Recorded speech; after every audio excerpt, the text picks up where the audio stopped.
So நண்பா நீங்கள் சூப்பரான ஒரு டிஷ் வைக்க போகிறேன். என்ன டிஷ்னா அஸ்ஸலாமு அலைக்கும் வரஹ்மத்துல்லாஹி வபரகாத்துஹ். அதுதான் வந்து கீமா நண்பா. ஸோ சூப்பராக பண்ணி நான் மட்டன் கீமா வைக்க போகிறேன். ஸோ அது எப்படி பண்ணுறேன்னு சொல்லி பாருங்கள். அதே மாதிரி என்னோடய சேனல் சப்ஸ்கிரைப் பண்ணுங்கள், லைக் பண்ணுங்கள், ஷேர் பண்ணுங்கள். பக்கத்தில் இருக்க பெல் பட்டன் கிளிக் பண்ணி வச்சுங்க நண்பா. ஸோ வீடியோக்குள்ளே போகலாங்களா? ஓகே, நல்லா பாயில் பண்ணியாச்சு. நல்லா சூடாக இருக்குது. நல்லா சூடாக இருக்கும். ஸோ பாயில் பண்ணி போனால் நல்லா வேக வச்சிடணும் இந்த மாதிரி. ஸோ வேக வச்சுட்டு ஸோ கீமா வந்து நீங்கள் பச்சையாக பண்ணுறான்னு பண்ணலாம். நான் இந்த மாதிரி பண்ணுறேன். கொஞ்சம் சீக்கிரம் வெந்துடும் நல்லா. ஸோ ஓகே நண்பா, பாருங்கள். நான் இதில் மிக்சியில் போட்டுறேன். இதை அரைக்கணும் நல்லா. ஸோ இப்போ மிக்சியில் ஜாரில் போட்டாச்சு. ஸோ கொஞ்சம் தண்ணி ஆட் பண்ணிக்கிறேன். தண்ணி ஆட் பண்ணால் தான் கொஞ்சம் அரைக்கும்.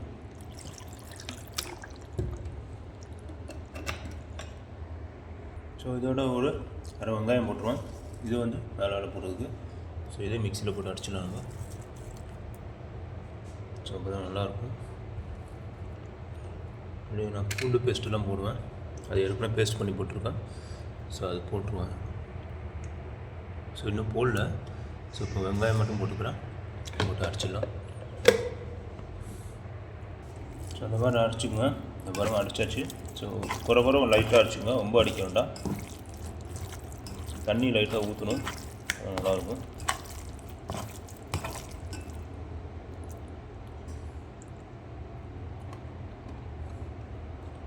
ஸோ இதோட இப்போ வெங்காயம் போட்டுக்கிறேன். இந்த வெங்காயம் சாப்பிட வெங்காயம் மிக்ஸ் பண்ணிக்கலாம். ஒரு வெங்காயம் சாப்பிட மாதிரி கட் பண்ணி போட்டுங்க.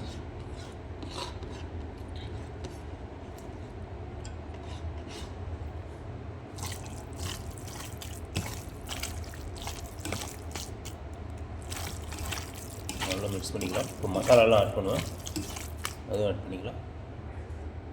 ஸோ நம்ம இப்போ மஞ்சத்தூள் ஸோ ஒரு 3 கிராம் போட்டுங்க. ஸோ மிளகாத்தூள் அதே மாதிரி ஒரு காரம் தகுந்தாப்பில் நீங்கள் ஒரு 5 கிராம் போட்டுங்க. உங்களுக்கு காரம் வேணும்னா கொஞ்சம் ஜாஸ்தி போட்டுங்க. எனக்கு கொஞ்சம் காரம் எனக்கு வேணும். ஸோ ஒரு 5-10 கிராம் போட்டுக்கிறேன். ஸோ அதே மாதிரி கரம் மசாலா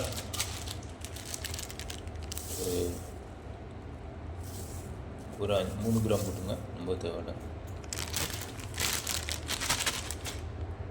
ஸோ மல்லித்தூள்லாம் போட்டுக்கலாம். நல்லா மிக்ஸ் பண்ணிக்கலாம். உப்பு போட்டுக்கலாம். அப்புறம் உப்பு கொஞ்சம் போட்டுக்கலாம். தூள் உப்பு போட்டுக்கோங்க. நல்லா மிக்ஸ் பண்ணிவிட்டு ஸோ இப்போ டொமேட்டோ பேஸ்ட்டும் கொஞ்சம் போட்டுக்கிறேன். ஸோ ஒரு 5 கிராம் போட்டுக்கலாம். ஸோ உப்பு போட்டுக்கிறோம். உப்பு தேவையான அளவு போட்டுக்கோங்க. ஸோ நல்லா மிக்ஸ் பண்ணிக்கலாம். இப்போ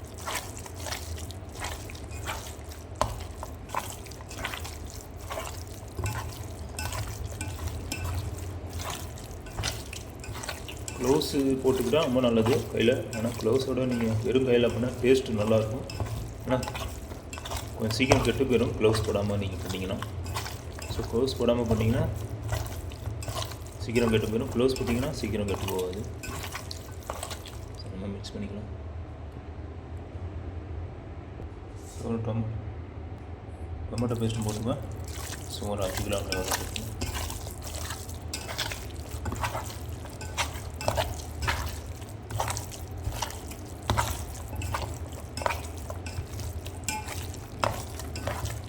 அவ்வளோதான்.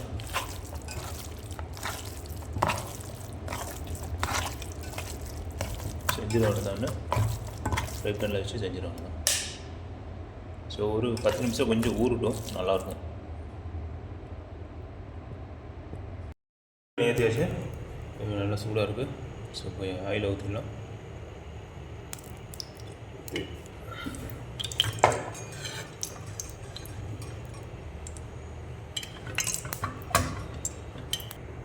ஸோ நம்ம கையில் எடுத்துக்கிறேன். கையில் நீங்கள் எப்படி கூட உருண்டையாக கூட போடலாம். நான் கொஞ்சம் அப்படியே தட்டி கொஞ்சம் பெருசாக நல்லாயிருக்கும் சாப்பிடும் இந்த மாதிரி.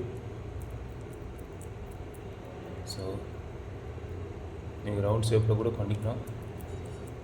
கொஞ்சம் அப்படியே மெடிஸாக கொஞ்சம் பெருசாக போட்டுக்கிறேன். ஸோ சாப்பிட்றதுக்கு நல்லாயிருக்கும்.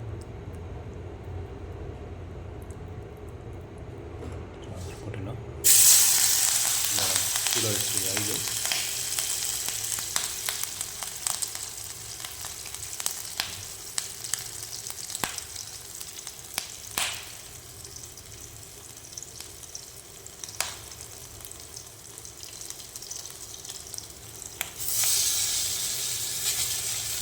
போட்டுங்க.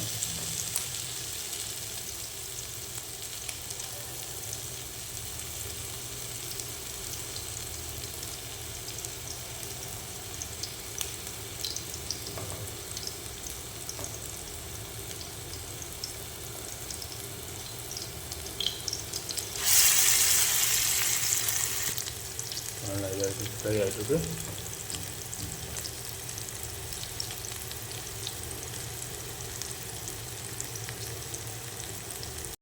இந்த மாதிரி கையில் நீங்கள்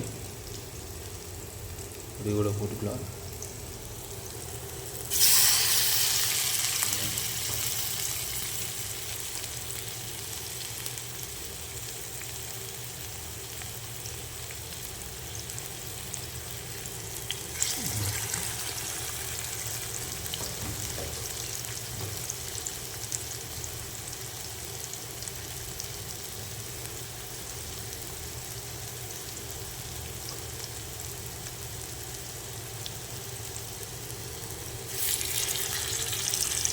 சரி, சென்டரில் திருப்பிக்கலாம்.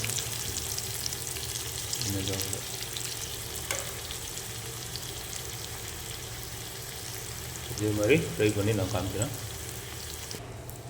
நம்ம இப்போ அப்படியே திருப்பிக்கலாம். பாருங்கள், அவ்வளோ சாஃப்டாக அருமையாக இருக்கும் சாப்பிட்றதுக்கும். அப்படியே திருப்பிக்கலாம். அவ்வளோதான் பாருங்கள்.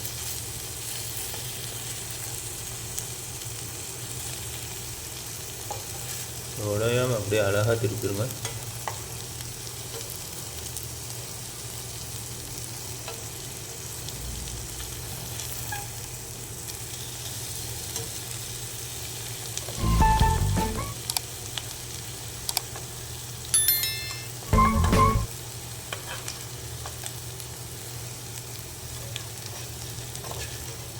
ஸோ இந்த மாதிரி திருப்பிங்க.